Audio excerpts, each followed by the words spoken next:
and welcome back to the Luke and Beth Lounge, the cozy space for everybody who loves Lucas and Elizabeth from One Calls the Heart. Today we have me, Jillian. Me, Blanca. Hello, everyone. Me, Div. Hi, guys. And Linda. Hello, everyone. We're back for Yay. Do we call this like our season 2? Season 2 of the Luke and Beth Lounge. We're very excited. Well, I don't know about you guys, but I'm very excited to be back. We have a lot to talk about. We're excited to be back. Yeah. Go ahead. Okay, good. Good to know. Okay. I'm going to ask you guys first, in general, how did you like season 9? It wasn't my favorite season, honestly speaking. There were things that I liked, but there were also things that I thought were missed opportunities. And some of the storylines I felt like could have been executed a little bit better. But of course, it's Lucas and Elizabeth. We're gonna, no matter what, love their scenes. Mm-hmm. So I'm happy with where they ended up. But of course, I have a lot of things to say about individual scenes. So yeah. Linda, what about you?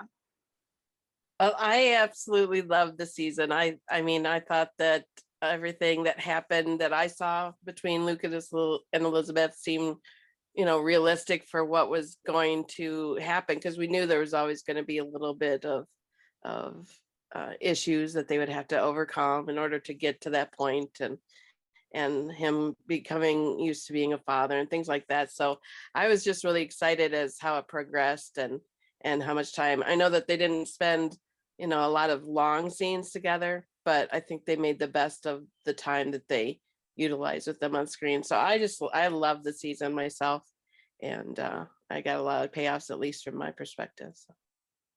Awesome. Blanca, what about you? mm-hmm. Well, I wish there had been more. I wish, because my perception is that the writers didn't have everything planned. And maybe that's a wrong perception, could be, but I don't know. I think it could have been better in terms of the clarity of the storylines. and yeah, I kind of miss that. I mean, the focus could have been more on Lucas and Elizabeth, I think, because they are the main couple after all, right? So in that way, I did expect more, but I did love what we got too. So that's a good thing. Mm-hmm. Yeah, I agree with a little bit of all of you. So I really loved, though, that we got to see Lucas and Elizabeth be so playful, and they kissed so many times. And I if you just look back at Lucas and Elizabeth, I really, really loved it. And some other, some other things too. We have a lot to unpack, but overall, I really loved it. And there's a lot to like rewatch over and over again. We have a lot of content. Okay, so I also love that like how much PDA they had, and like how touchy feely they were, because I feel like they established such a firm foundation for so many seasons, and then now we get to like just see them be themselves together. So I really love that too. Anyway, okay, so diving into, we're talking about the finale first. Okay, so we start off the episode with Lucas in the woods.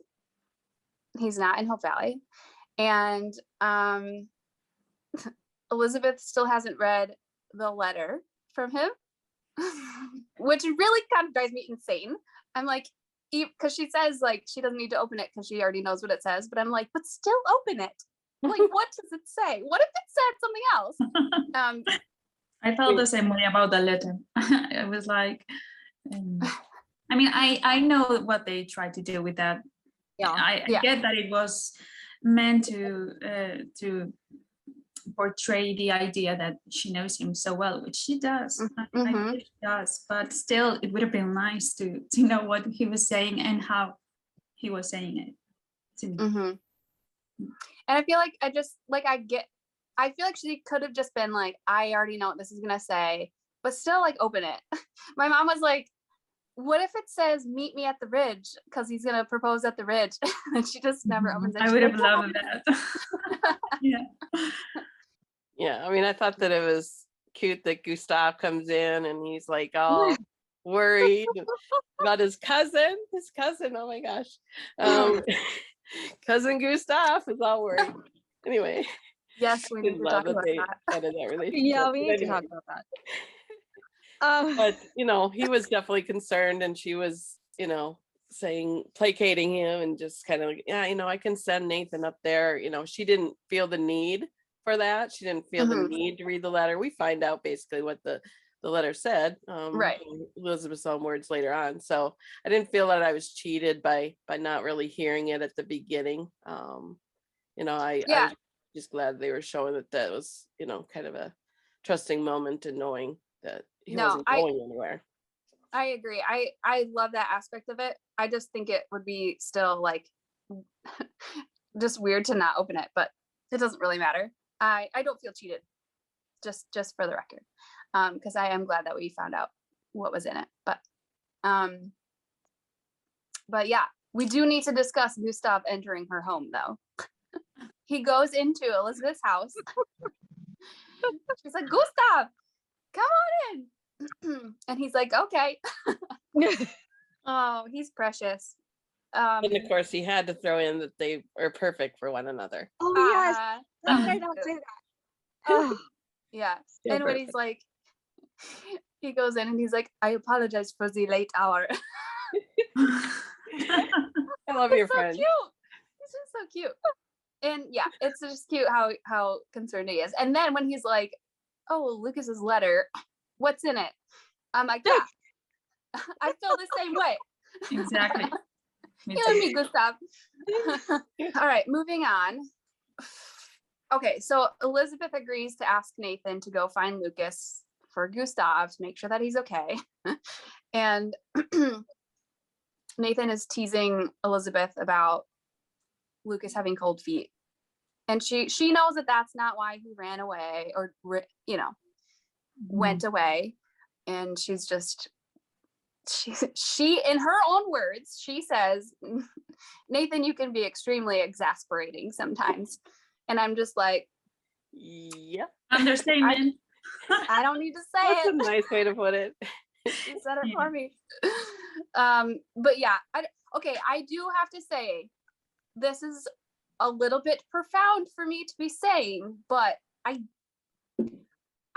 don't dislike Nathan as much anymore.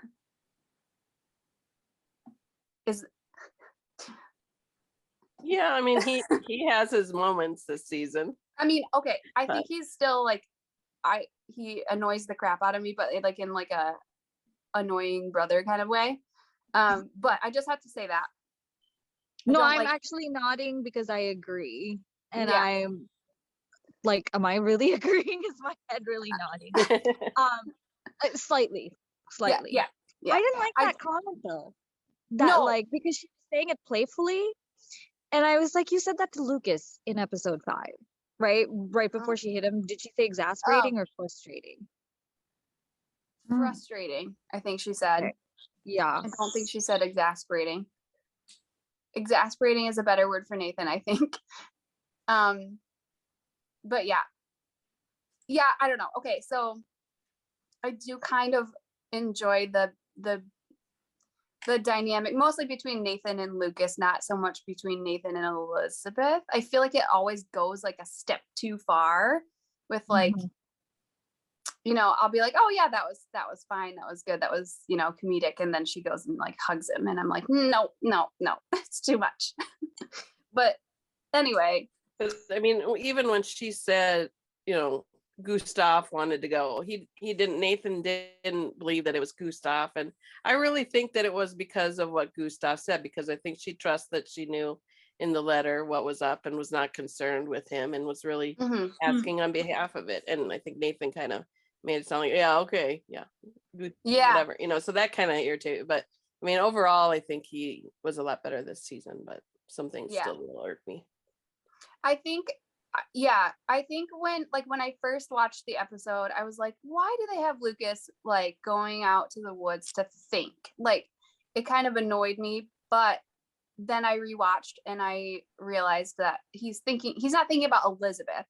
He's not like wondering what to do about Elizabeth. He's wondering about everything else and like how that will all fit into place. And I think that's kind of like my initial reaction is kind of more like Nathan's reaction. Like, oh yeah, he's running away because he's thinking about what to do about you. And he just doesn't really think any further into it because he's not very layered. But anyway, Lucas finally chops some wood and Nathan goes up there and annoys him. So weird question. Was the axe Lucas was using smaller than the psycho one from season 7? Yeah, it was a little guy. I didn't feel like going back and looking. Probably because he had to pack it, I mean. That's true. Yeah. No, the reason I ask is because I didn't look, because I really don't want to look, but I'm sure he's getting criticism for not chopping wood as well as Nathan. Oh, probably. Really? What? Really? I know. What am I saying? I'm sure Probably. he is. But then I was thinking, because he was just kind of like, going at it like this, like it was a hammer. Yeah. But I think it's because it was a smaller axe, but I don't even know if they would notice or care. But anyway. It was a smaller one, I think. I mean, Ben Rosenbaum tweeted about it. He was like, we need to get this guy bigger stuff. He has like a tiny hatchet and like a tiny couch. Like, he just needs bigger things. But yeah, I think it was just because he was like traveling on a horse. So he had like a little hatchet strapped to his saddlebag or whatever. I don't know. Thank God we didn't get to see Nathan chop wood though. Because I was like, because when he was like, yeah, you put on the tea, I'm gonna go chop some wood. I was like, oh my gosh, please don't take off your overcoat. I do not want to see you chop wood. And then they cut to the next scene and you're like, whoa! I do like that we finally got an apology out of Nathan for something. Yeah. Finally. About time, totally. I will say, I personally would have preferred if Lucas had gone to Hamilton to ask for Me too. William Thatcher's blessing. That would have made so much more sense. I get the whole, what is that? What do we want to call his little retreat away to think? Retreat. That's his retreat. Yeah, it's not a walkabout, right? I don't think that qualifies as a walkabout. I don't know. But anyway, I would have rather it have been that, but then that would have altered the letter, right? What they wanted to do with the letter would have been like, she would have looked at it, and if she was so in tune with him, she would have been like, oh, he's asking my father for his blessing without seeing it. But then that would ruin the surprise of the proposal. Yeah, I didn't think he would tell her if he had gone to Hamilton. Right. Yeah. And then we wouldn't have gotten these like, manly wilderness bonding scenes that they really wanted to do between Lucas and Nathan. Not that the scenes were bad, but it was just like, yeah. And like you said, Div, it is like, that is how they tied in the whole, like, he knows me so well, I know you so well kind of thing. So it does make sense when you go back and really think about it. So, well, the problem is we didn't get their first scene until what, like 45 minutes in? You texted me at like 35 minutes in. Like, the fire still had to happen. The proposal still had to happen. We had not gotten a Lucas scene yet. Lucas and Elizabeth, sorry. And 47 minutes he was gone. It was too long. He was gone for too long. They should have shortened that up a bit, in my opinion. Agree. Yeah. Also, I was thinking, I'm like, okay, so if he's going off to the woods because he's starting to like just really enjoy being outdoors, he's talking about like thinking about living remotely, just like that it would be enjoyable, right? Because he said that in the other episode. But he's not there to think about what he's going to do with Elizabeth. He's thinking about what he's going to do with the rest of his life. So I'm like, bring Elizabeth camping with you. Huh? But I get it. I know. But so what was the reason why these scenes had to be with Nathan? I still don't get it. they you- are trying to push this friendship. And I mean, honestly, I don't mind the Nathan Lucas scenes as much as the Nathan Elizabeth scenes, which too. just make me, because Totally. every time yeah, he does. Who said it earlier? So, I think Jillian, or was it you, Blanca? He takes it a step too far. Yeah, that was me. And Oh, that that was you. No, Jillian. yeah, Yeah, it was like only the, 10 minutes the ago. Nathan But and Elizabeth scenes always go too far. It's like it's Elizabeth that takes it a step too far. Well, not always. It's no, sometimes I think it's sometimes him because she keeps walking away, and then he, or at But then least, she, with the hug though, we'll get there. But yes, we'll she's get the there. one that turned around Yeah. and hugged him. Yeah, that's true. I have enjoyed like how Nathan goes and annoys Lucas, and I like the way that Lucas handles it. He just kind of like rolls his eyes and moves Whatever, along, and like Me too. I think that is, I like that about Lucas's character. Yeah, it shows he has classic. confidence in himself. Yeah, Yeah. exactly. And that's one thing I love. It's been that way since pretty much not the first time they met, but Mhm. ever since Nathan walked into the saloon after the alley card incident and was like, Right. you don't seem like a good fit here. And Lucas Not a stood good his ground fit. and was like, I'm not going Mhm. anywhere. And since then, Nathan has given Lucas a lot of garbage over the years. I'm not saying Mhm. Lucas is blameless. We've talked about this before, but Yeah. I did love how he handled it. Yeah. I mean, even when Nathan was pursuing Elizabeth, I mean, Lucas was more mature and like, think about Allie, think about Elizabeth, not yourself. Mhm. Yeah. And so I Exactly. do love that the writers didn't make him this spoiled rich boy who, is sensitive and like isn't capable of holding his own. We're seeing different sides of our Lucas, where he's not just the city boy. I think Brian Bird tweeted that too. He's multifaceted.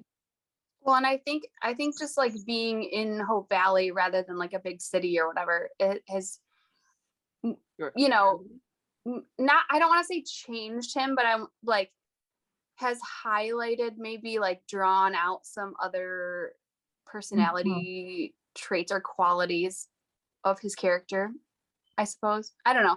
I think that they're kind of going that way with like the whole, he's enjoying being outdoors and stuff like that. But And what I struggle, especially with Nathan, is his condescending tone, which he uses both with Lucas and Elizabeth. yeah. But I don't know. I get the impression that we're supposed to find it endearing or adorable, but I don't. I don't know. So He's not funny. It's just not working for me. I just roll my eyes. he's the only one who laughs in those scenes. I mean, Right. the person in front of him never laughs with him. So No, and Except for Elizabeth Faith. makes the maybe same Faith. face. Yeah. Except Faith. That's the And Elizabeth always makes the same face. Have you noticed? It's always yeah. Nathan. Haha. Nathan. I'm Yeah. like, and that's not fun. And I think we're supposed to find that funny. And I'm just like, it's not funny. I'm I sorry. see. I kind of, okay. I agree with you to some extent. They have made it known that like nobody thinks his jokes are funny, right? And I feel like there has to be some sort of like, I find you so annoying, but also thank you for being there for me kind of thing, because they kind of have to coexist in this little community. But I think the annoyance kind of creates a good barrier, so that, you know what I mean? I can see it. Yeah. Mhm. I don't want them to focus on it, but I get what they're doing. So yeah, they're just like in the woods, kind of this like bantery, brotherly. I don't be mad at me for saying brotherly, but it's like the annoying brother kind of thing. And then there's the whole like, some coffee would be nice. I don't drink coffee. Some tea then. Like, come on, Lucas drinks tea. Duh. I think Chris said brotherly when they asked him Yeah. in an interview. Yeah. So it's okay when we're not mad at you. Okay. Nathan says, first of all, he says, you and I are different people. And Lucas was like, I hadn't noticed.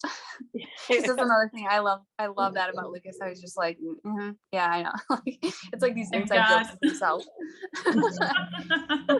Yeah, but then he says, because he's a Mountie, so he looks at things black and white, right and wrong. And I just feel like the fact that he said that kind of explains his lack of depth as a character.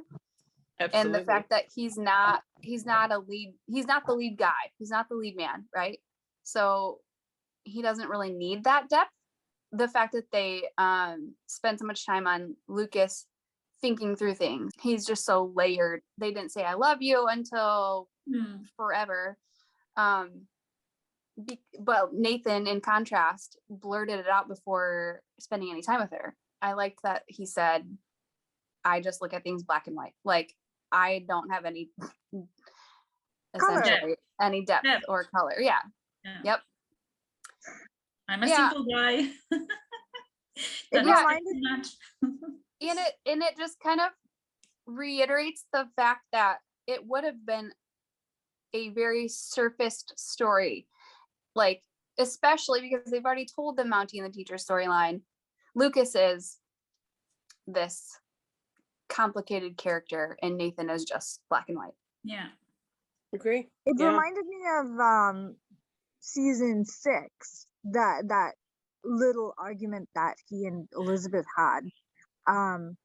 He's a lover, all right. And then she's like, I'm sorry if your job doesn't allow you to see the good in people. And yeah, that's the black and white part of him where he's just not willing to, I don't know if I want to say give anyone the benefit of the doubt, but sometimes he just accuses like people of something without proof. I don't know. Cut that part out. That doesn't make any sense. Please No, I know you're making sense. Yeah. Oh, okay. Yeah, Cool. because he doesn't think, because he just sees what he sees and he makes his decision and that's his decision. He doesn't like think it through any further. Yeah. Yeah. And that's kind of the whole, it's very in character. It's true. He is very black and white. So then the scene where Nathan is back and Elizabeth is talking to Nathan again in the street. And he says, you could do a lot worse than marrying Bouchard. I felt like that scene was good and fine and had a little bit more closure, but then she turned around and hugged him. And I was a little salty because she hugged him for the 3rd time. But it was an awkward hug though, so it's fine. No, I mean, I'm fine with it. I mean, in the sense that it's not like a romantic hug, obviously, but no, but it's comment. unnecessary, like unnecessary. Yeah. And then what if Lucas were there? Would she hug him if Lucas were there? I mean, think about it that way.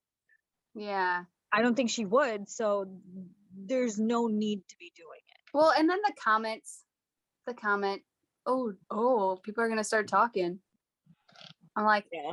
See, those are the little things that I felt were unnecessary about his part. It's like, because I guess I understood the hug, they were just trying to make the point that, every time she's hugged him, it's always just been about a friendship kind of thing. It's never been romantic. And so I think they were just trying to drill it home maybe one last time. I don't know, but I have a big hole in my head from it being drilled. Like I got the message. Also the comment, okay, what did he say? Try not to lose him like you lost me. Like, why is that necessary? Like, how many times has he said the same thing this season? Yeah, in episode 3, he was like, what did he say? Oh, when he gives her the book and she's about to write, it's like, make it out to the one who got away. Like that. I'm just like, let the triangle references go. It's time to just move the heck on from the references. Throw in his little daughter niece's, oh, I thought she was gonna, you would be the one to marry my dad or something like that. That's more triangle stuff. Yeah. And she has not learned her lesson. Like, are you freaking kidding me? I want to find someone to marry my dad. Like, what are they thinking? And this is what I mean. Like, all these references to the triangle. Why? Who cares? Yeah. I definitely agree that they need to move past the triangle. Like, they can have the banter that they want between these characters. Fine. Yeah. That seems to be like the only way to do it, really. But the triangle references need to be done. I would really appreciate it if they kept Nathan away from whatever is going on with Lucas and Elizabeth, because as a couple, I mean, individually they can have scenes with them, even with both of them at the same time if they want to, but to have him play a role in their relationship for me is a big disservice to the story and these characters, because they should have moved on by now, all of them. So I don't know, I don't get it, and I struggle with it too.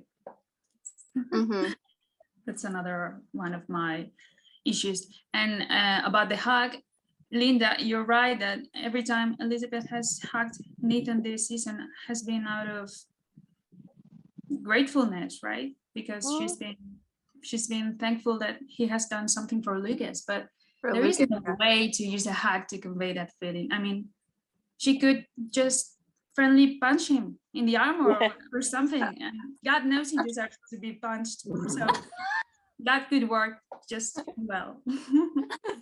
Yeah, no need for hugs. A playful punch rather than a weird side hug.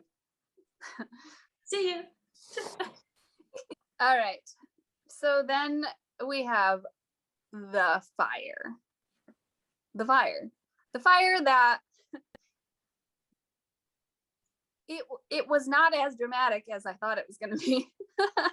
No. Which I guess is good, but man, it was really, there was so much speculation about this scene. Who was holding the hose? Yeah. Who was, and it just ended up not really mattering that much. I have thoughts, but you guys go first. Are we talking about like Lucas riding in like the boss, or are we talking about the actual fire? We can talk about that. Elizabeth. Right.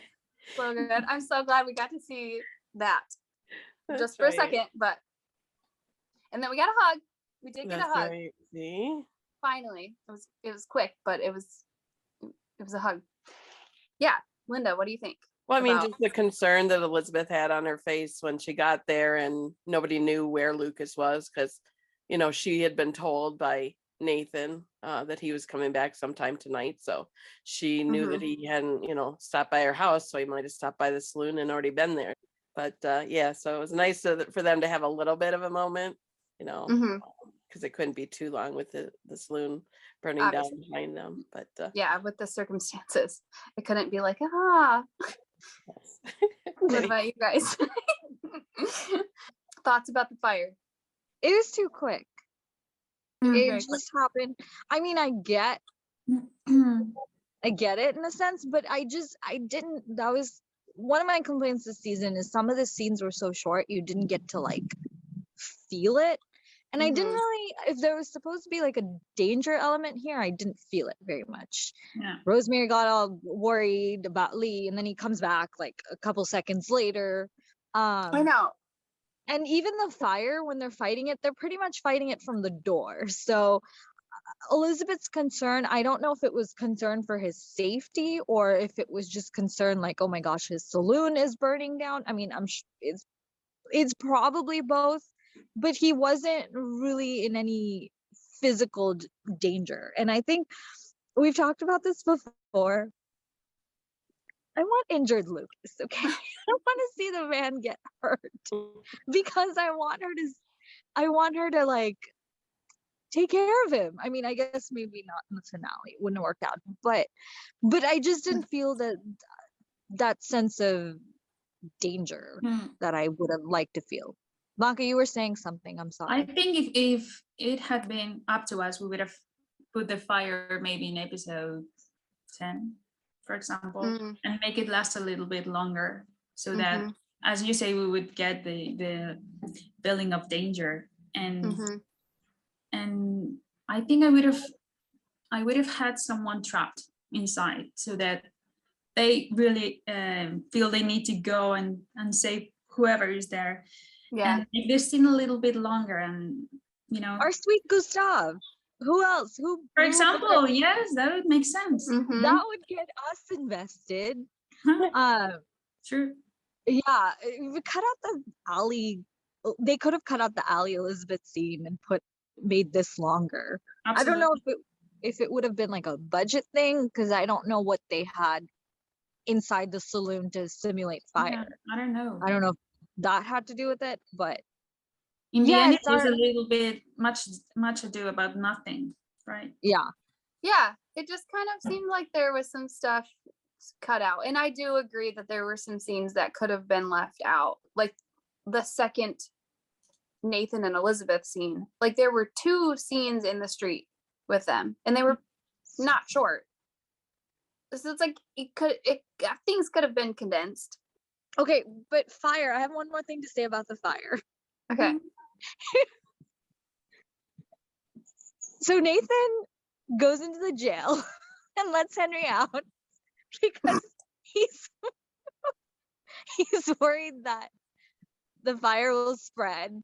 But I'm like, first of all, the flames didn't even come out the window, and it's all the way on the other side of the street. I mean, it's all the way on the other end, and it's across the street.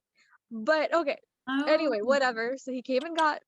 I didn't get it that way. I thought he was getting him out to have him help To help. to the fire. No, he didn't want him to be trapped in the cell and have a He fire. did say, he did say, would've I rather- don't want you to be in here if the I fire don't spreads." remember.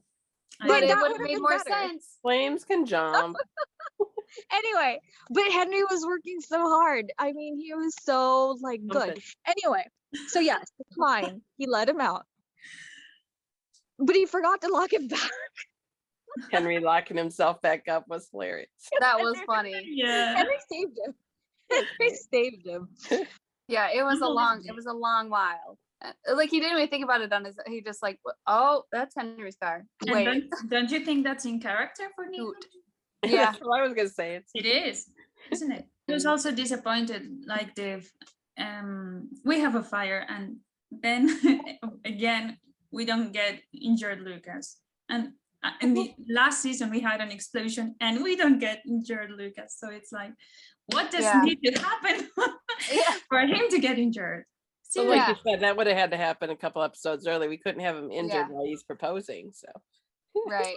Well, I know. Or even earlier in the episode, you know, that would have brought, like, if they wanted Lucas to come back, like, while the fire was happening, it could have just happened earlier in the episode. Exactly. But dude, they've had Jack on death's door and attending Rosemary and Lee's wedding in the same episode. I think it was within like 20 minutes. So it is doable. They can do it if they want. Yeah, they could have done it in the same episode. They couldn't have done it when they put it in the episode at 47 minutes in. So the saloon was not damaged too badly. There are still pictures on the walls. But the dart is gone. Oh no, the dart is gone. What? What's up with the dart? Why is that? I don't really know, honestly. It just seemed like another one of those things that's like, okay, we could have spent a little more time on something else. Yeah, the only thing I can think of is they were trying to say that he left his mark there, and then Lucas was questioning if he was gonna leave his mark. I don't know. I really don't. That's the only thing I can even remotely come thinking about, because it wasn't always there, by the way. No, it wasn't. No. But maybe they've been really careful and it was always there and we never noticed. But it wasn't. I just happened to go to one. Yeah, I just happened to go to one episode to just kind of see if it was there, like when Lucas first took over, and it wasn't actually there. They showed some scene where you could see that part of the saloon, and it wasn't there. So. Okay, so now we finally get our first Lucas and Elizabeth scene of the entire finale.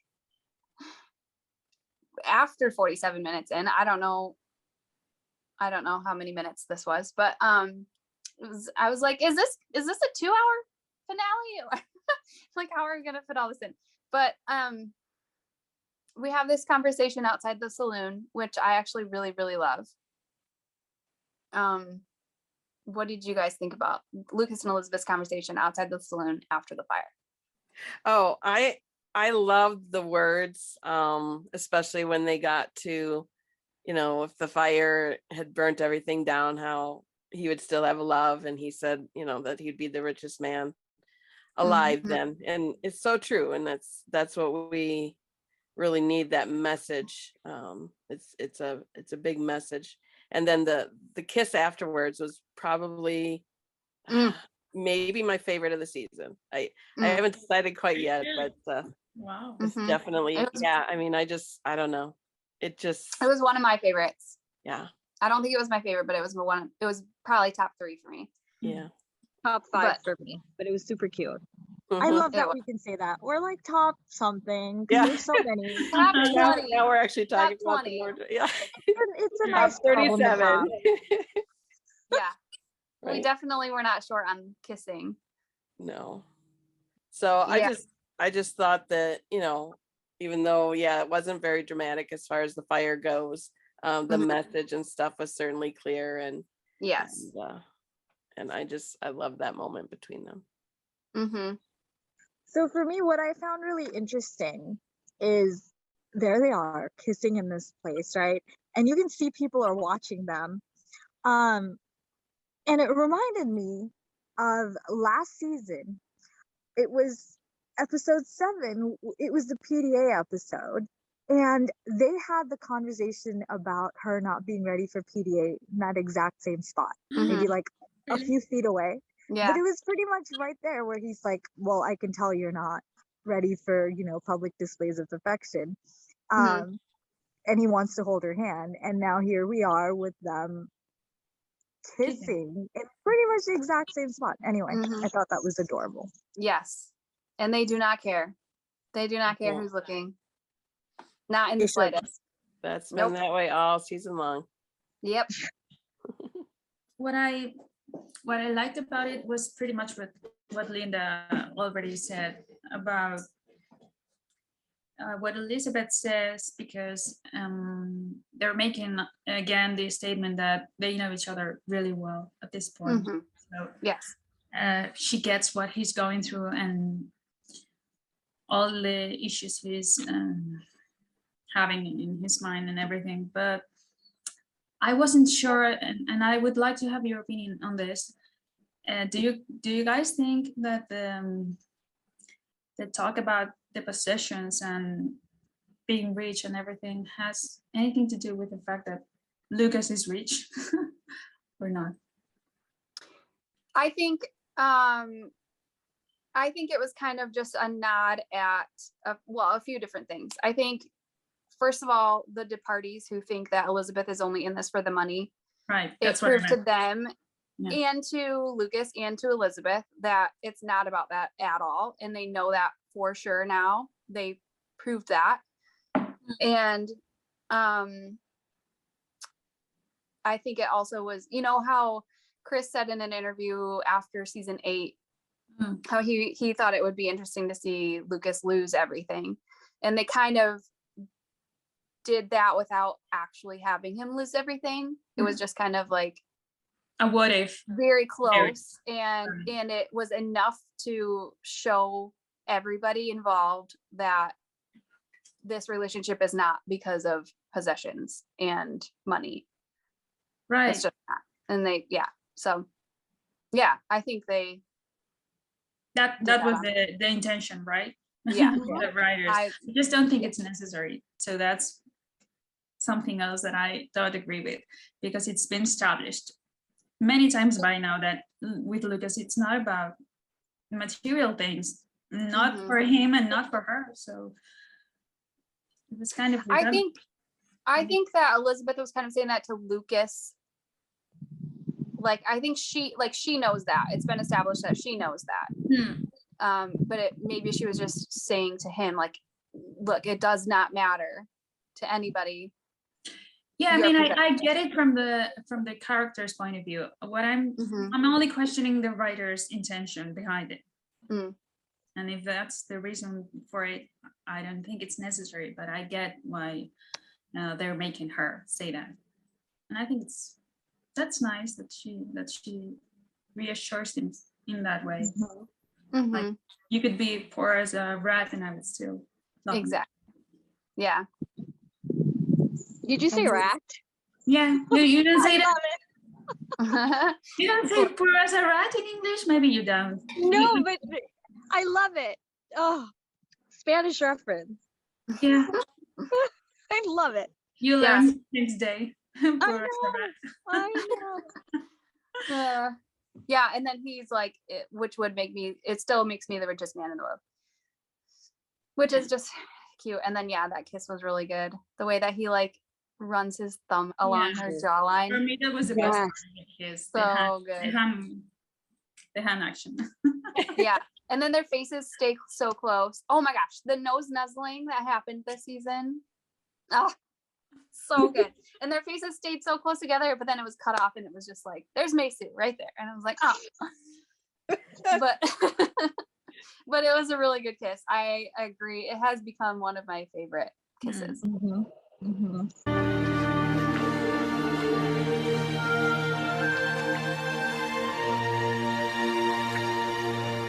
All right. So then we have the proposal. The proposal. Thank goodness we got it.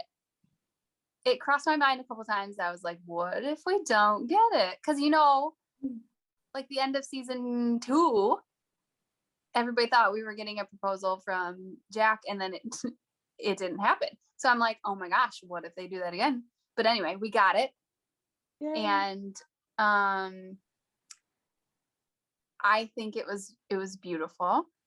Although I have to admit, I was a little underwhelmed at first, but then watching it back, I fell in love with it. So anyway, but what do we think about, first of all, the location of the happening? The happening. It sounds like a horror movie. It is a horror movie. I think that is the title of a horror movie. Really? Yeah. No, but that's not what I meant. No, I know. But yeah, the event, the proposal. Div, what do you think about the location? So, everyone who's on Twitter probably knows what I said. Mm-hmm.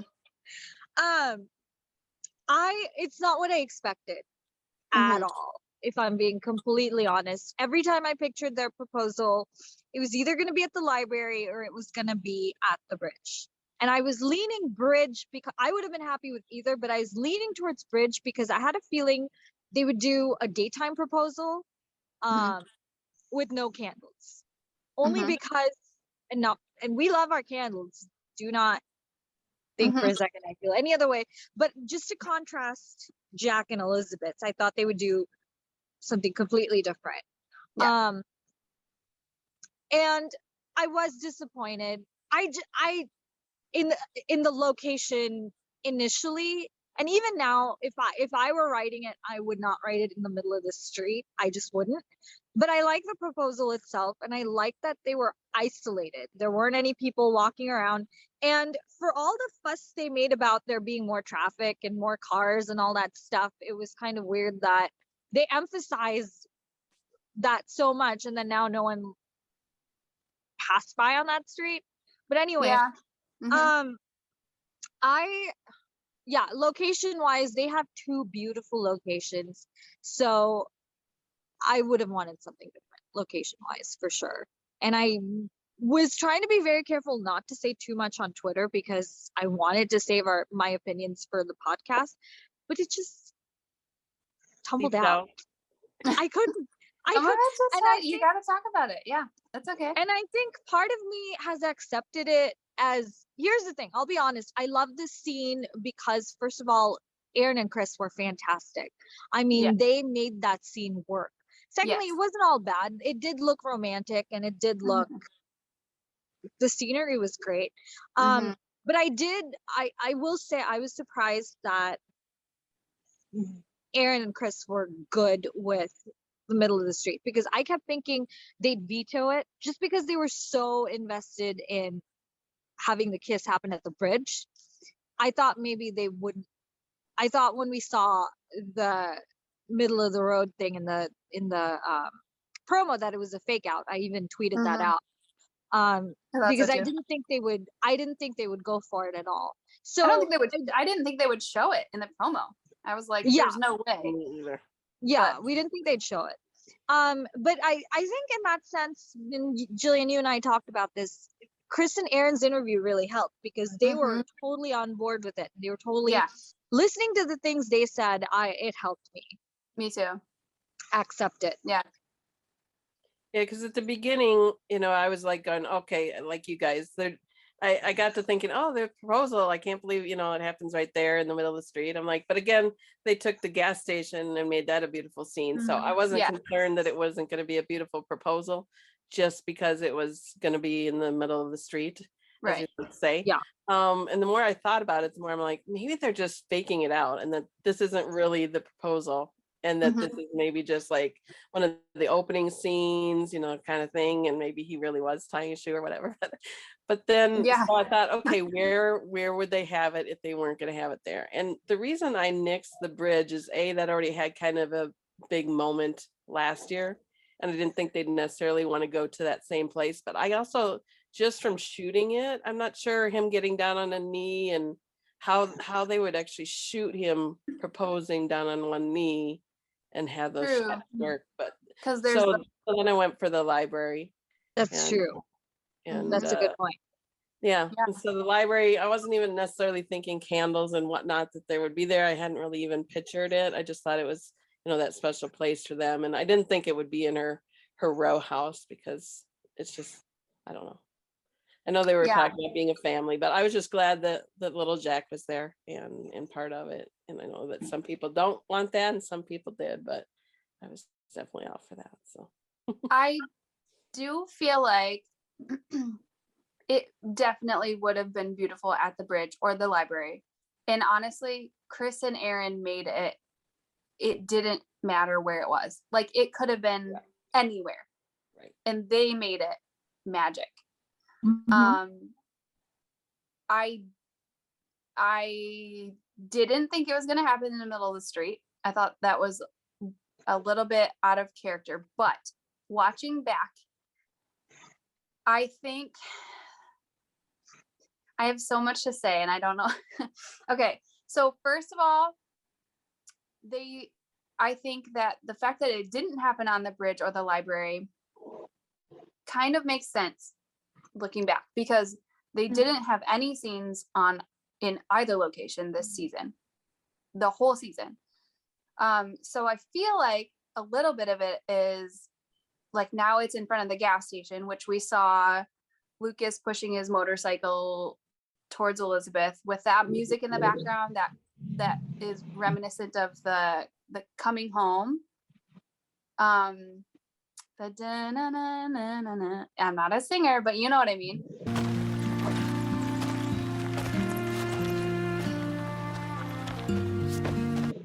So now it's that's kind of an important base. Yeah. And it also maybe represents a little bit of like their growth. Because the bridge and the library were special for those past seasons, but now we're kind of moving on and now this is just another new chapter, I guess. So yeah, I don't know. I kind of like fell more and more in love with it every time I watched it because of those little revelations. I don't know if that was intentional or not, but I'm okay with it being in the street.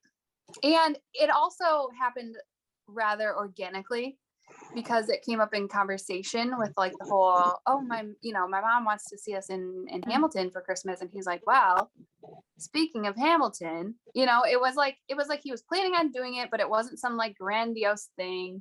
And then that also takes me back to, we have a lot of things to say about the whole little moments, grand gestures thing. We're probably even going to do an entire podcast episode about it. So we have a lot to say about that, but I will just say, I think now looking back, they kind of emphasized that and hammered it down because now the proposal does not have to be this big spectacle. And I think if they hadn't talked about that, this low-key proposal would have been really out of character for Lucas, arguably. so I think it just tied it in and made it make sense. And it was, in the end, this mature, we're ready for this. She wasn't shocked that it was happening kind of moment. You know what I mean? I do. And I'm glad you said that, Jillian, because what I was thinking while I was listening to Dave is that had they done it in at the library or at the bridge, I don't see how they could have done that without Elizabeth not knowing beforehand that he's going to propose, right? Because I mean, both places are special for them, and well, a library is perhaps more.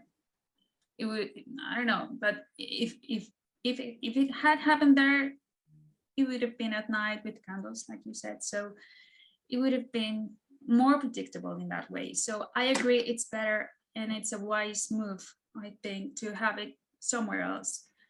But still, I wouldn't have picked this street, because in this episode we get a scene in a much more beautiful, in my opinion, setting, which is that remote place Lucas went to. So if they had obviously not have those scenes with Nathan and have kept that place that we had never seen before for the last scene for the proposal, and maybe have them go there to have a picnic or something, I don't know, to have a family evening or afternoon, I don't know.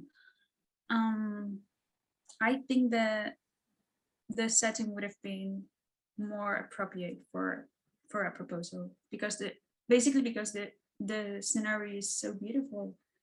And yeah, I think it would have made for a more rewarding context when it comes to the proposal for me. But that's just me.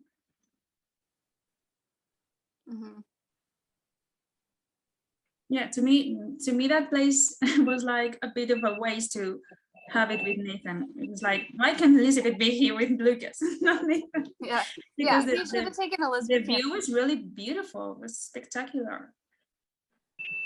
Did I? What's that? Now you hear it? Yeah. Yeah, now I hear it. I'm like, that is not my fire alarm. Did I already say that I think, did I already say this? I have the worst short-term memory. That I think if they, like, the fact that Lucas is becoming more interested in like camping and like being in the wilderness, and like that they're gonna tie that into the book wagon next season. No, you didn't mention No, that. you haven't said that. I feel like that's kind of setting up, because I'm like, okay, that would set up some things for like, because she wants to go to remote places, right, to deliver books, and he can go with her and they can camp, and it'll be cute and he'll enjoy it, and then they'll give it to go back to civilization in Hope Valley. But anyway, that's my 2 cents. Well, here's the thing. Lucas may already have camping experience though, from traveling the world. Right. He might already have it. So right, but like just the fact that they're emphasizing this whole new like I thought about living remotely, and she's like, what kind of thing, and then camping and all this. Yeah, because he talked about liking to explore when he was in France and other places. Right. Remember? Madrid. He was in Madrid. Madrid. But he said cities. He said cities in that thing. Yes. But I'm just saying that people in general, I don't mean us, in general, people might be thinking of it as a foreign concept, as Lucas never having camped before. Even though, given his traversing, he might have. We just haven't paid attention. Even the motorcycle, it wasn't really out of character for me. I think it just kind of came out of left field, but it made sense to me that Lucas would be interested in the motorcycle and wanting to, fix it up. Absolutely. It's just that they didn't. It's like projection. The projection thing, it was there and it makes sense. But it was just never touched on, and then it just kind of hits you because it wasn't developed. Yeah, well, that was the whole, like, leading into the whole, like, he's adventurous, which, in my opinion, would mean he would enjoy camping. But maybe he just hasn't been in a remote location, but he's like, wow, I really love this kind of thing. And then the book wagon can feed into that. And I'm now just he'll know saying- what direction to set up his tent. So thanks to Nathan. Blanca, you said something that reminded me of something that I wanted to say, and now I do not remember what you said or what I wanted to say.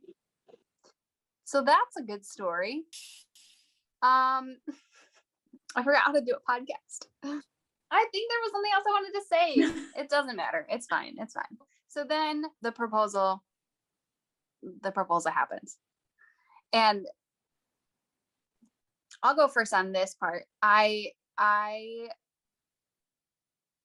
loved how they tied little Jack into the scene with picking up little rocks and giving them to Lucas and Elizabeth. I thought that was really cute. And I thought that was a thoughtful thing that they had put that into this, like throughout the season, that Jack was interested in rocks, right? It wasn't just some random like, oh, he collects rocks now kind of thing. Like he's been interested in rocks. So I appreciated that they had thought that through and intertwined that into the season.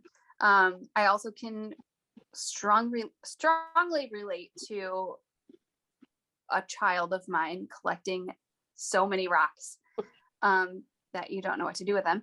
And then the whole, like, the way that he was bringing them rocks and then handed off the rock was pretty brilliant, I've got to say. And then just like the way that they incorporated him, but he wasn't like in the middle of it and he wasn't interrupting, but it is this like cohesive family unit.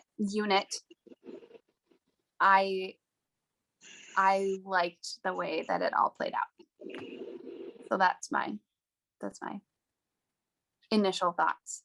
What about you guys? I want to say something about right before that, when she took his hands, and this time it wasn't like this, it was like this, they interlaced fingers, which was more intimate. And it was so cute because she initiated it. He was like fidgeting and then she did it. And I thought that was really cute. But okay, so again, hopefully I'm representing a different demographic here. Or not demographic, we're all part of the same demographic, but like a different Voice, Yeah. opinion. So for me, like I said, I just envisioned it very, very differently. And I I know. I didn't expect, I know, we talk too much to each other. I think that's the problem. We need a break. We can't do it anymore with the podcast. But anyway, yeah, right. Like I could take a break from you. I personally would not have wanted little Jack there, but they did it well. And I appreciate that they did it well because, and I know I've seen in our fandom, there are different people with different opinions.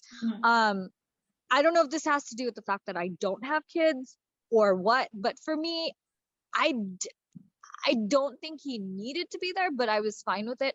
I would have been really upset if he had lines, like if they had had him propose on Lucas's behalf and been like, will you marry, hey buddy, will you marry, or hey mama, will you marry my buddy? I think someone wanted that. No. Yeah, like, and he didn't interrupt. And I did think it was tastefully done in the sense that, yes, they incorporated him. And I get why people want him incorporated because they are going to be a family. Yeah. So, I mean, I was fine with it. It played out well. It was tastefully done, but just not how I would have gone about it personally. Yeah, I thought incorporating little Jack was probably always going to happen because they are becoming a family unit and he's part of that. And I get the people that maybe wouldn't necessarily want that, but it was definitely something I thought would always kind of be part of the proposal. And I like you said, how much he was really a part of it was a key thing for me. I can't imagine the people that are saying they wanted him to actually speak the words. And stuff like that. That would be crazy. So just the fact, I thought he'd hand the ring to Lucas rather than to his mother. But other than that, yeah, it didn't really surprise me. And I knew that, you know, he would also be mentioned as far as wanting to be his. I thought they stated that really nicely, that he wanted to know Allow if me to he be would your allow me to be father. a father to your son. So it was just perfect. And then of course Highland's reaction to that was really perfect for Jack, you know, sitting there listening to it and smiling and giggling about it. I did. About Okay, the so actual I did have something to say, like before the proposal happens. Also, she mentions her mom wanting them to go to Hamilton for Christmas, and his little like, She's hoping we might be in Hamilton for Christmas. like his knowing little. I just thought that was cute. Oh, I said it. It's cute. I can't believe we lasted this long without saying that. I mean, there We're wasn't a proud of lot you. in this episode, but Yeah. I mean, I actually noticed that his face when she mentioned Hamilton and going to Hamilton was really sweet. It was like, I don't know if you remember, but he made a pause before saying, yes, I went to, I wanted to. Made ask- plans ask- to or whatever. Yeah, to ask. had a trip planned. Yeah. So yeah, that little pause that he makes there, and his face expression was to me really sweet, because you can see his vulnerability right there. And I'd really love for them to meet you. I had a trip planned already to meet them. Oh, to Hamilton? Yes. it's really lovely. Yeah, I love that. And then his face when he's waiting for Elizabeth to realize that the last rock that Jack gave her was a ring. He was just like kind of like, his face isn't on the camera, but you guys know my favorite, like one of my favorite things to do is watch other people's faces when they're covering the other character. I just love it. So if you watch Chris's face, he's just like waiting for her to realize it's a ring. And then she does, and he's like, and he like takes that little breath. He's like nervous. It's so cute. Yeah, I mean his emotions, he played them so well. He did. You really felt the nerves that he was feeling, the excitement. It wasn't like a nervous, like, will she say yes or not? Just the nerves of an actual proposal, and just you could really see that in his whole body, not just you know, in facial features, but throughout his whole body. So you kind of felt for him. That's why, you know, when Erin said she really didn't have to do much, she didn't. He just it seemed so realistic. It was yes. Can we amazing. talk about that? Can we talk about the fact that Erin said, I didn't really have to do much. I just looked at Chris's sweet face. I was like, oh, so cute. Okay, I'm gonna say it I again. wrote that down. Sweet face. Sorry, Linda, finish. No, I'm sorry. No. What was I gonna say? Because I had a point about that. For me, okay, so Chris was excellent. He did a really good job. But for me, it was Erin. Like, oh my gosh, so they both did a really good job with their breathing, like that, like anticipation, and like they were like nervous, excited. So obviously not nervous, like, oh, you know, she's gonna say no or whatever. But it was just like that enormity of that moment. And they played it so well, just the breathing. But I did, it was so nuanced. It was so nuanced, just every little expression, every little breath. I wrote it down because I was like, because I didn't want to forget it. But yeah, she takes this shuddering breath as she holds her hand out for him to put the ring. And did you see, she goes, and oh my gosh, I just love it. And then when he's down on his knee and she's almost teary-eyed, but she doesn't actually cry, which would have been too much. So I'm kind of glad she didn't go that far. But just, it was so perfect. Her little reactions. And his big like grin in between everything he said. His smile was so genuine. I'm sorry, but it was so genuine. And I liked that she wasn't like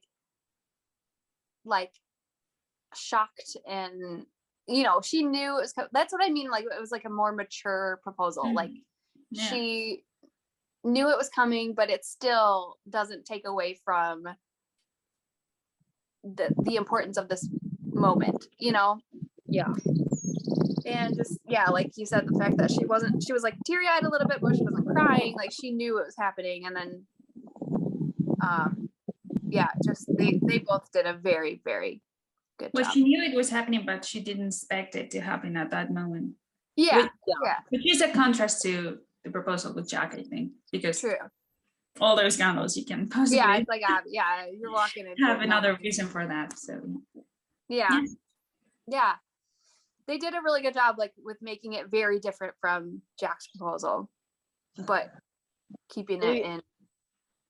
Yeah, even when he grabs the ring from her or takes the ring from her, the way he, I don't know how to describe it, I don't know, caresses it, or like, this is real, and before he can, trying to catch his breath in the same sentence and get ready to say what he wanted to say. And it's really cool to just play those emotions. And yes.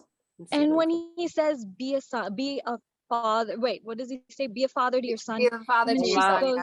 And then she goes, oh. Yeah. Like, it's like soft. It's like she obviously had thought about, like, when they get married, he's gonna be his dad. But then when he said it out loud, it's like her brain just like wrapped around it for a second and was like, and then Hyland's reaction to that too was really precious. His little and then like that was it. That was really cute. It was very well done. It was. It made up for the location for me. Yeah. I got used to the location, and Aaron did say that they spent hours trying to make it look romantic with all the leaves and all that stuff. But we just have to call attention to the performances. I think elevated the scenery, not the other way around. Not the music, not anything else. It was just so beautiful and genuine and raw and real. Like it felt, I loved it. Yeah, and the words that they used, again, like back in that gas station scene, the words they used just were like amazing. These were, again, almost like vow, like, I will love you forever, and I'm hoping that you'll love me forever in return. And just these, it's just, I don't know, I thought it was incredible. And the way that they tied it into the bridge kiss, he did say, so they tied it into the air balloon and the bridge kiss. You're all that matters. You're all that's important. I have never been more sure. You and Jack. That's what's important now. Elizabeth, I've never been more sure that you are all that matters. Oh, and then, so, I mean, obviously, because on the bridge, the "you're all that matters" ties into what Henry said. Yeah. So now it's tying into the saloon doesn't matter, his possessions don't matter, like what he has doesn't matter, which they just had that conversation in the scene before this, right? It doesn't matter because there's still love. So now he's reiterating the fact that you're all that matters. So it ties into all that stuff, which I thought was really cool. Saloon, a hotel, petroleum business, it just doesn't matter. Then what does matter? I don't know. Though I am fairly certain that it isn't fleeting pleasures or the acquisition of more shiny objects. To me, you aren't what you do. Nor are you the sum of your possessions. Even if you'd come back and all of this had been gone, burnt in the fire, there would still be love. Making me the richest man alive. Sorry, Blanca, go ahead. Okay, but you remember what you were going to say, okay? I wrote it down. I don't want. Okay.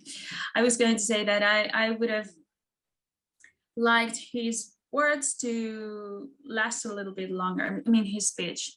I would have liked him to elaborate a little bit on basically his reason for proposing and for wanting to spend his life with her, like maybe a reference to his previous life before meeting her, or her influence on his life, you know, because we don't know much about Lucas, and his past still remains pretty much mysterious in many ways. So I would have liked his speech to be a bit more about how his life has changed since he has met her, and you could have, I mean, they could have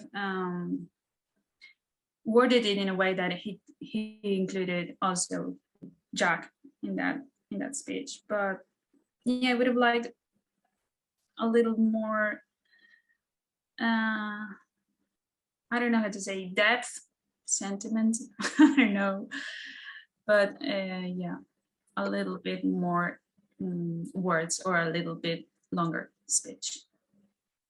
But well, that's me. Sorry, Tiff, go ahead.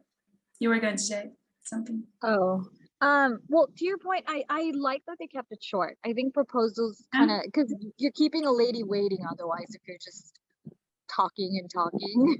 Because he's already. I don't mean 2 minutes, but. No, I know. But I feel like he's already. I mean, I feel like the vows. I don't know. Maybe when they do their wedding, he can say all that stuff when he does his wedding. I wasn't talking about promising what he's going to do, which is more the vows thing. Yeah, right? But that's true. Yeah, but her effect on his life. Why has he decided she's the one? When I don't know. He doesn't have to say I knew since that moment, because that's not realistic in my opinion. But I don't know, to elaborate. I think Jack said that actually, right? I watched the Jack Elizabeth proposal. I have no idea. I don't remember. So that may be a powerful reason not to go there.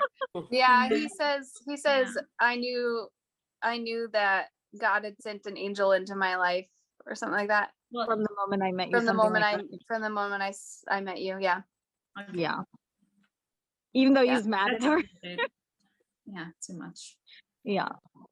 Agreed. Yeah. So I was gonna say I loved his line. I loved when he said, and I'm not gonna say, I could never desire anything greater than to be the one that you love forever in return.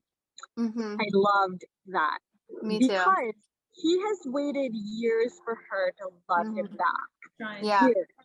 And I think he's known for a long time that she does. Mm-hmm. And then he finally got to hear the words in the last episode. Mm-hmm. And now he's absorbed them. And now he's saying, I know you love me. And I love that. Mm-hmm. Our boy was rewarded.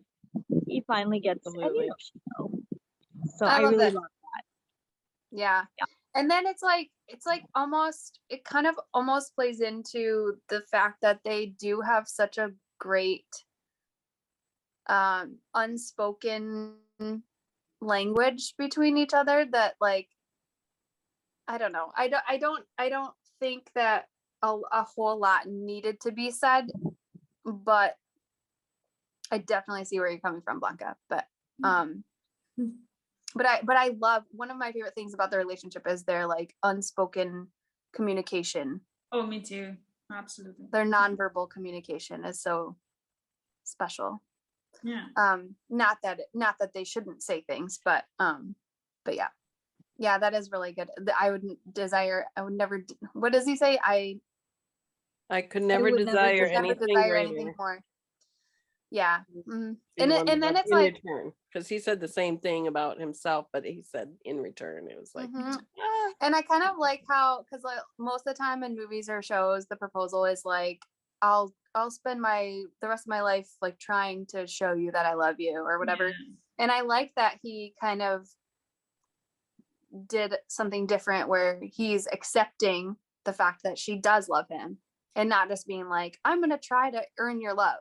You know, like he accepts that she does love him and he desires nothing more than that. I love it. Love it. That's so good. You could never desire anything greater than to be the one that you love forever in return. That really was good. so rewarding for him. Yes.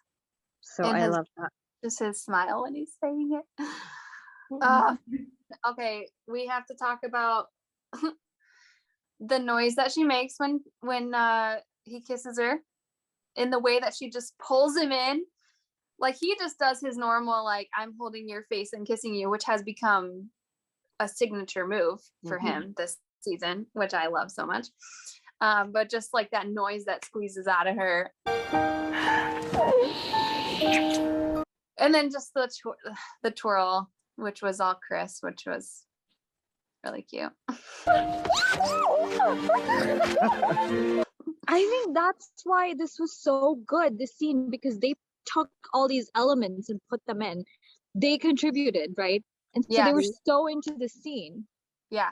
And I love that. And I'm sorry, I might have interrupted you. Keep going. No, you didn't. No, I totally agree. And I think watching that interview with Chris and Aaron right after with Deidre helped me. I'm not saying I wasn't disappointed in the proposal at first. I'm just saying, like, I was a little bit underwhelmed the first time I saw it, but then, like, looking back, and I can just peel back the layers of it. And then also that interview helped for sure, because, like, knowing that they both contributed to, like, what the ring was going to look like, and the fact that Chris wanted it to be big, and then, like, he's like, yeah, this felt like a twirlable moment, so he's I'm gonna pick you up and twirl you. I mean, it just makes it so much better. So good. I love that they're so invested in their characters. I absolutely love it. And I think that's what made it easier for me to accept the location and everything else, because that's one thing I loved about the bridge kiss last year, is that they wanted this, and they wanted to make it happen, even with, like, the poor conditions and stuff. So knowing that they wanted this, and knowing that they were so invested in making this, I mean, I knew no matter what, they were going to make the scene good. But I just love how invested they both are in their characters. Me too. It's just the sweetest thing. Okay, the ring. Perfect. So good. Perfect freaking ring. I wanted it to be a rock. I really wanted it to be a nice big rock. So it's pretty. And I like that it's like a solitaire, like a big solitaire with, like, the 2 diamonds on the side. Yeah. But, like, it's not just like a little diamond with a bunch of little diamonds around it to make it look big. It's actually, like, a good sized diamond. It's pretty. It's very Lucas and Elizabeth. It's very classy. I went and looked at other women's rings. So I went to, like, previous seasons just to compare. And it's so different from her first one. Which I like that each ring kind of shows, you know, what that man brought to her life. Jack obviously was different. His financial situation was different. So the ring reflects these things. And I think they talked about that too, Chris and Aaron. So I love that it was different, and I love that it was big. I'm not gonna lie. Yeah, it's very pretty. And the band is gold, which I think her last one was silver. So, you know, they were talking about the little things and the little moments and not doing the grand gestures and stuff, but they made this ring sort of a grand, I mean, in a way. And so there's still that part of Lucas there. A lot of people think it was lost this season. And in many ways, I think they were just kind of focusing on a different side of Lucas. I don't think they were necessarily trying to take away those moments, but so I think that ring was absolutely a perfect choice for them. It was perfect. And I just love that they helped pick it out. That's what I mean. Like, he could have really proposed anywhere. And I think the fact that it happened organically in conversation, and the fact that Chris and Aaron just made it what it was. Like, they made it perfect, and it could have been anywhere. And I think that has, like, really throughout the whole season, even if there are some scenes between them that are like, that doesn't really make a lot of sense, Chris and Aaron made it, all of them. Like, so just, they're so magical. I don't know, there's something that's just, they make every scene so good, no matter what the script says. Yep, fully agree. But and I'm gonna forewarn people, this is not the first time that I'm gonna complain about this. I will be complaining about this again. It would just be out of character if I don't. How do we not get a single scene of them together in the library? How do we not get a single scene of them together at the bridge? Come on. That's another thing that made me think that this was a fake out. The promo of him kneeling or starting to kneel was a fake out, because I was like, no way are they just gonna deprive us of, either location or both locations. And we did get the library scene, but it was the one with Nathan, so it really doesn't count for anything. And that Shiny. I think was the only library scene all season, right? Yeah. Well, and even for Elizabeth going and looking at the plaque alone. That doesn't count. But. I mean them together. Like, how do we not? How do we not get a single scene? I don't know. I mean, instead of Ned worrying about peaches, couldn't we have gotten the scene of Lucas and Elizabeth going into the library and picking out the rock book together for little Jack? I don't know. I don't think it was the same episode. But my point is, like, they could have cut out other scenes and given us a friggin' library scene, okay? It was not. Are we being spoiled? A little bit. That's okay though. Come on. That's what I was thinking when I would hear people come. I'm like, we're getting so much, and it's like, I know that people want like the world, and I do too for this couple, but it's like one scene, one library scene, one bridge. That would have scene. made them happy all season. I'm actually, if it was only one, I'd probably be complaining that it should have been more. Exactly. We got one scene. We picked her up from the library one time, if that counts. Is that close enough? Yeah, you did. I know. I did. That's I true. really enjoyed the library scenes in past seasons. So, yeah, I don't know, but we did get. I mean, the stuff we got we got a lot of good stuff. But the town was growing, so maybe there were more people in the library, and they couldn't have that intimate moment. I'm just kidding. Maybe it's Dude, just the town hustling is and growing. bustling. The town is growing, but no one drove by the middle of the street when he's proposing. Come on, they could have made it work. Okay, that triggered just something that I was gonna say too. Okay, so does that road lead to the bridge? I don't know my way around Hope Valley very well, but maybe they're going as a family to the bridge. Maybe after the proposal, they went to the bridge and threw some rocks in the water or something. Like, I mean, obviously it's not the same as seeing it, but maybe it's just like a good bridge between past seasons and now this new chapter where they're on this new road. I don't know. I don't know if that much thought was put into it, but my brain is going there and I'm liking it. Somebody said that it was the one that she, and I don't know if this is the fact or not. They said that it was the one she ran to the end of last season looking for him. Is. Yeah. So maybe that's is. why. It is. Yeah. So it's the road that leads out of town. Yeah. To the Maybe bridge. it's closed off because of the fire. Maybe they. Because she kept going that way and she ended up at the bridge, right? I mean, we can assume. So they're going to the bridge. We'll just say that. Well, they're going to the bridge as a family to throw rocks in the water and have fun, create some new memories. Wouldn't it make sense to like make a detour for the pond and go?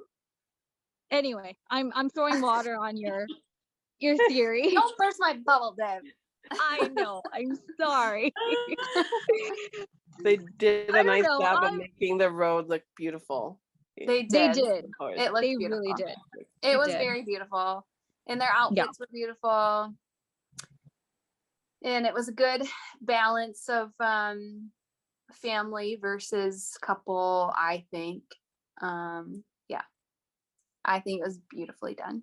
And then just like the way that she says, like, oh my goodness, when they're walking away, like all three hand in hand. Oh my goodness. It's like she's not surprised by what just happened, but it's like she's wrapping her mind around it. And it's like, oh my goodness, that really, like, this is really happening. Like, we're going to be officially a family. And like her son has never had a father before. It's not like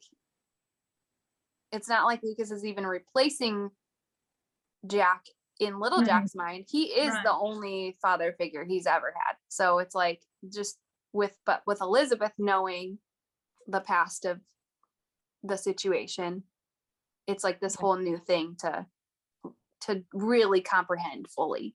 So I don't know.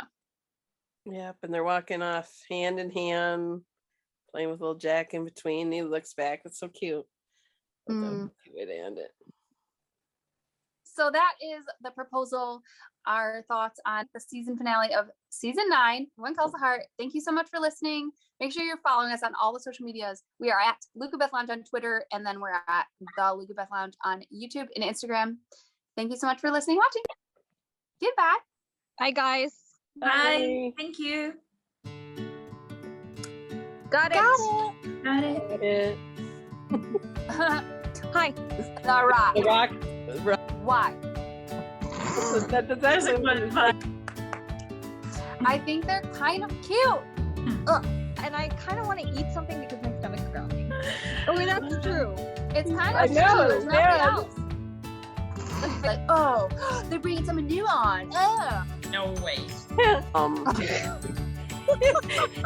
What's that? No, please. Someone else go first. But I actually, kind of if have we to could pee. Oh, we're back to the planes. So I'm going to stare at Blanca the whole time. It's not a bad thing to stare at. A man from Div. What? What?